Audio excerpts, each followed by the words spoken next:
Halo semuanya, balik lagi di podcast Uangmu Aturanmu.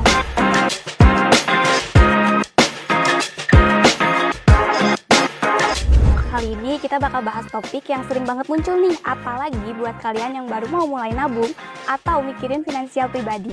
Soalnya milih tabungan tuh kelihatannya simpel, tapi begitu udah ketemu sama pilihan banknya atau produk-produknya kita malah kadang jadi bingung sendiri.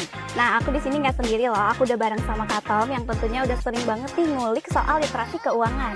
Halo Kak Tom. Halo, terima kasih sudah diundang ngobrol di sini. Topik ini menarik banget karena masih banyak orang di luar sana taunya tuh buka tabungan, datang ke bank, isi formulir tuh selesai. Padahal nggak sesimpel itu. Setuju banget nih Kak, aku pribadi pernah ngalamin hal kayak gitu di mana aku buka rekening tapi cuma ikut-ikutan sama teman. Nah tapi makin kesini aku makin sadar kalau ternyata kok saldonya nggak bertambah ya, malah kadang berkurang sendiri. Nah sebenarnya hal-hal kayak gini tuh bisa kita hindarin kan ya Kak, asal kita paham dulu nih apa yang harus diperhatiin sebelum kita buka tabungan. Iya, bener banget. Masih banyak orang yang nggak sadar buka tabungan itu banyak jenisnya. Dan setiap bank itu dia punya kebijakannya masing-masing. Nah, kalau buka tabungan yang harus kamu perhatiin yang pertama nih, reputasi banknya gimana? Bagus atau enggak? Yang kedua, aman atau enggak? Yang ketiga, dia diawasin OJK enggak? Itu sih yang harus diperhatiin.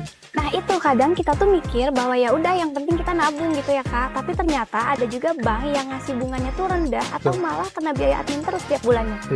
Iya, dan sayangnya mereka tuh baru sadar kalau saldo tabungan mereka udah mulai berkurang sedikit-sedikit. Ya, ada 3 hal yang memang selalu ngurangin tuh. Yang pertama, biaya admin. Itu tiap bulan pasti ngurangin. Yang kedua, biaya transfer. Yang ketiga tuh tarik tunai ATM yang bukan di banknya gitu.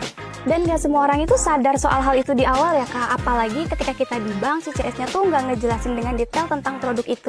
Makanya kita harus luangin waktu buat bandingin produk tabungan yang ada di bank itu. Misalnya kamu bandingin dulu si bunganya kompetitif nggak.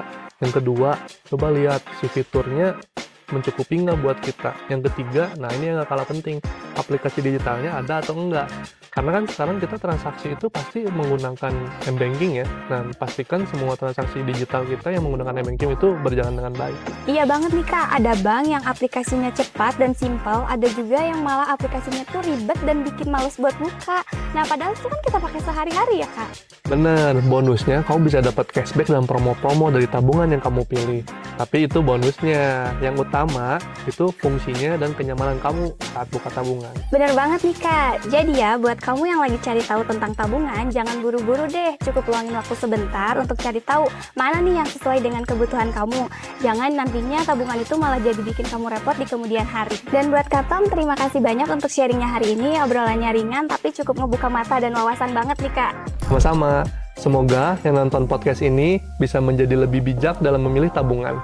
Dan buat kamu yang masih kepo soal topik keuangan lainnya, stay tune terus ya di episode selanjutnya. Kita bakal bahas hal-hal yang gak kalah penting biar makin siap ngatur finansial kamu. Sampai ketemu lagi di podcast Uangmu Aturanmu. See you!